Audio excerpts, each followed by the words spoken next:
Next, you have bruise or contusion. Definition. Bruise or contusion. Bruise, it is discoloration of skin with clot formation underneath. You'll understand this once I show you the physiology of bruise formation. But for now, just remember that bruise is associated with skin and contusion is associated with internal organs or visceral organs. Now let me show you the morphology of bruise with the help of physiology of pathophysiology. So here's the skin, right? This is the epidermis and below is the dermis. It goes through a blunt force injury. Due to the blunt force injury, there is rupture of blood vessel in the dermis, and the blood, it gushes out. There is extravasation of the blood. The blood then collects, forming a clot. Some of the blood, it seeps into the epidermis. As a result, there is discoloration of the skin. So this discoloration of the skin associated with clot formation underneath due to extravasation of blood from ruptured blood vessels as a result of a blunt force injury is your bruise. If this thing takes place in your internal organs, that's your contusion. Next, types. So types you have on the basis of level or depth or the layer of skin. Okay, so here's your skin. There's the epidermis, and you know that it's the dermal blood vessels that get ruptured, right? So here's a bruise. Then there's subcutaneous tissue just below the dermis. Here's a bruise, or much deeper there's a bruise. So either the bruise can be within the dermis, which is intradermal bruise, or it can be within the subcutaneous tissue below the dermis, below the skin, which is subcutaneous bruise, or it can be way deeper, which is deep bruise. Deep bruise is also referred to as come out bruise. Why? So if it is an intradermal bruise, the blood would be present in the epidermis and discoloration would be visible. If subcutaneous bruise, the same thing would be there. But if there is a deep bruise, the discoloration is not present on the skin. It is only after 2 to 3 days, that some of the blood will seep into the epidermis and then the discoloration is visible. That is why it is referred to as come out bruise. That means there is a bruise, there is clotting of the blood which comes out after 2 to 3 days. And that is why it is important, very important for you as a doctor to call patients of domestic abuse for a follow-up. Because in first checkup, you might not find any bruise because the injury might be way deeper. But then after 2 to 3 days, when you call the person for follow-up, you might then be able to see the bruise over the skin, the discoloration over the skin, because the deep bruise have then come out. Okay, next you have patterned bruise, right? These are some special types of bruise.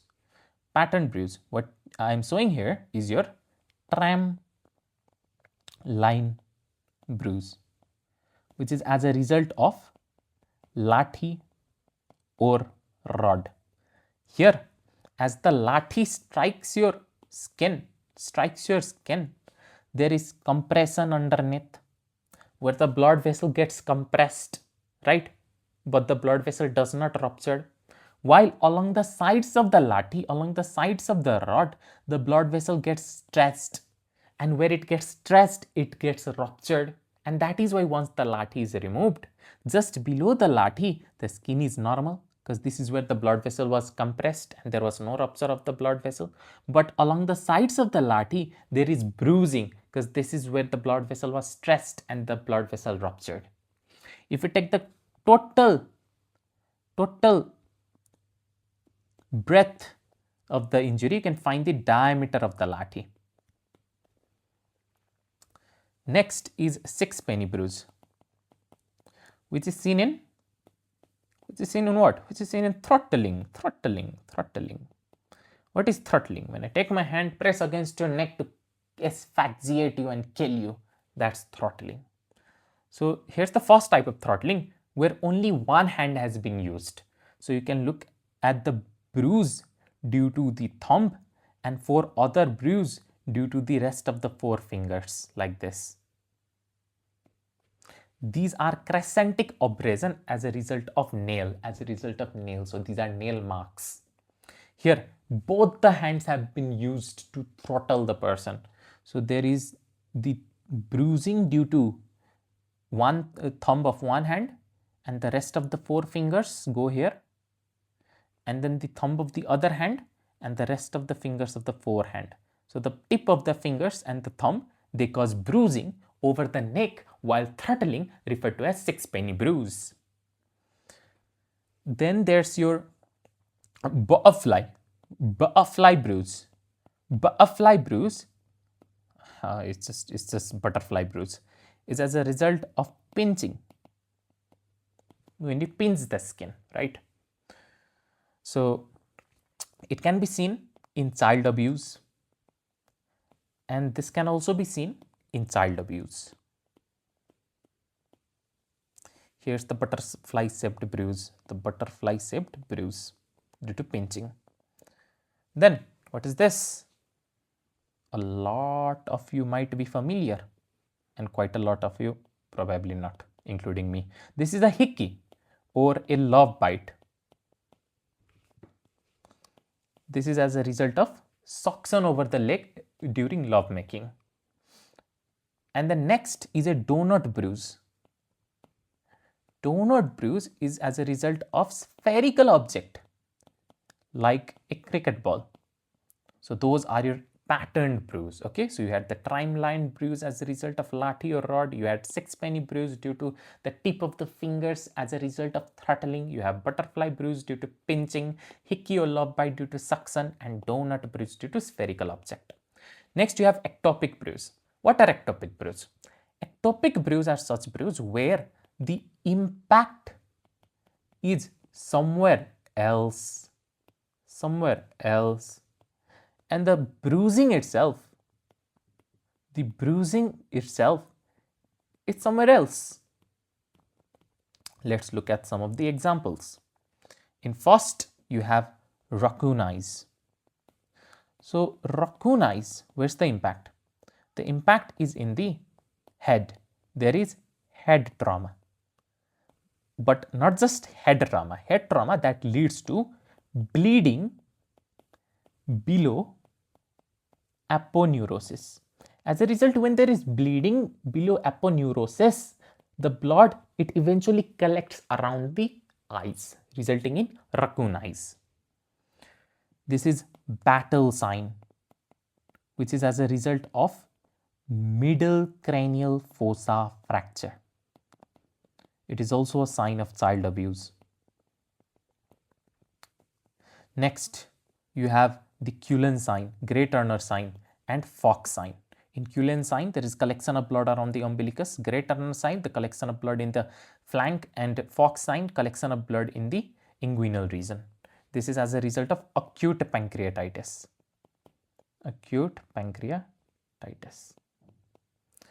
And then there's your butterfly shaped hematoma.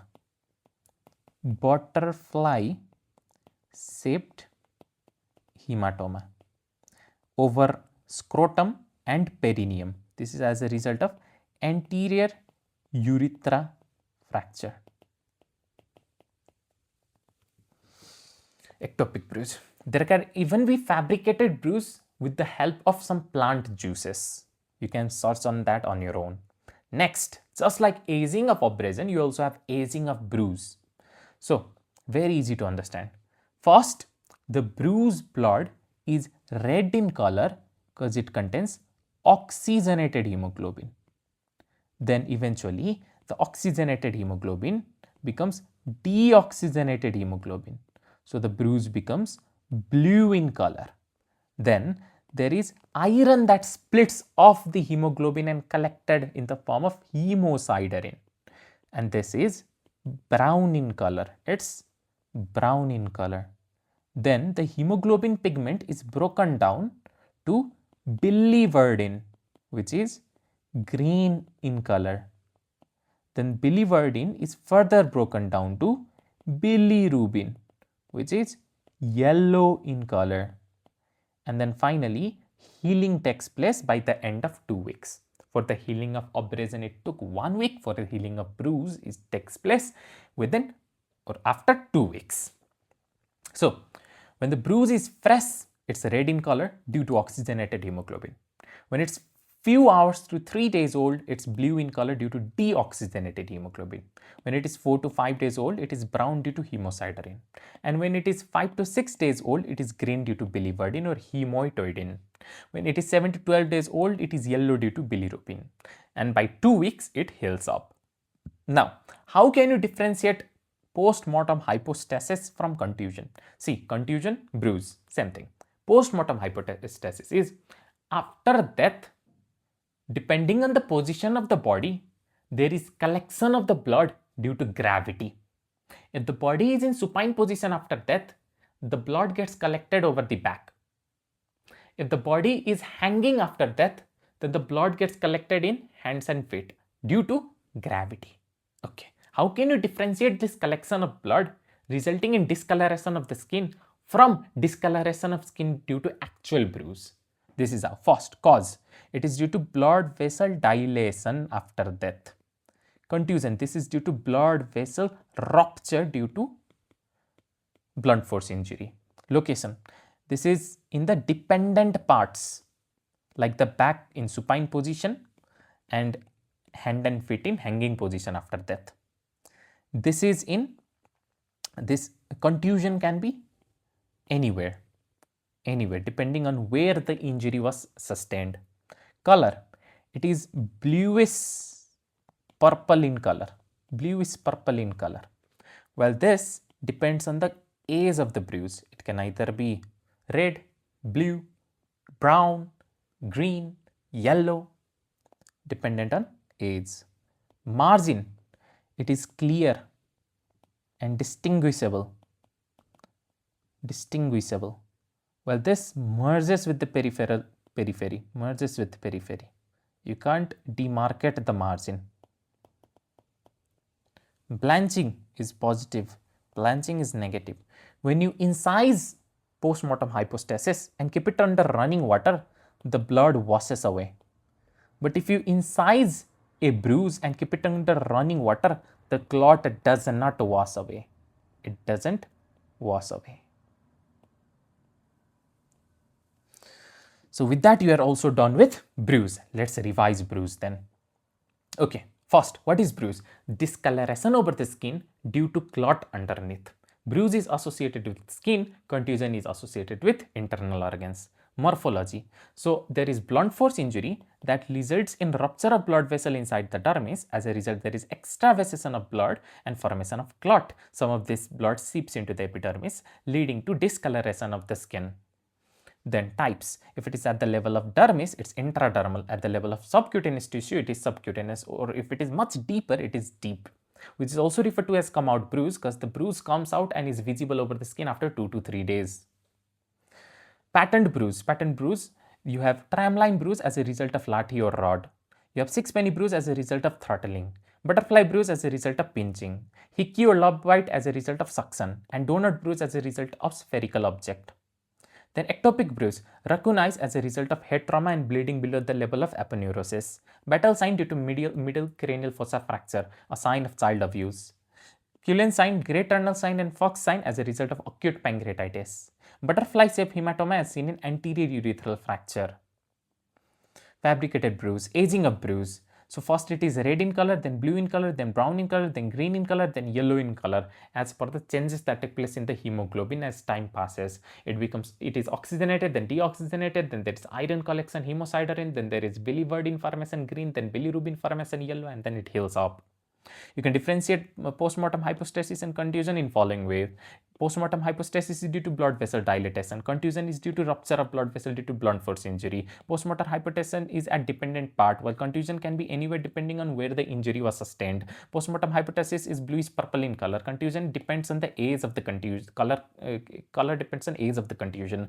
It is clear and distinguishable. Contusion is not clear. It merges with the periphery. Postmortem hypostasis shows blanching. Contusion contusion does not show blanching. What is blanching? Blanching is when you press over the collection of blood and the blood gets pushed away, resulting in transient pale area. Post-mortem hypostasis, when you cut and then try to wash away the blood will wash away. Contusion, when you make an incision over the bruise and then put it under running water, the blood will not wash away.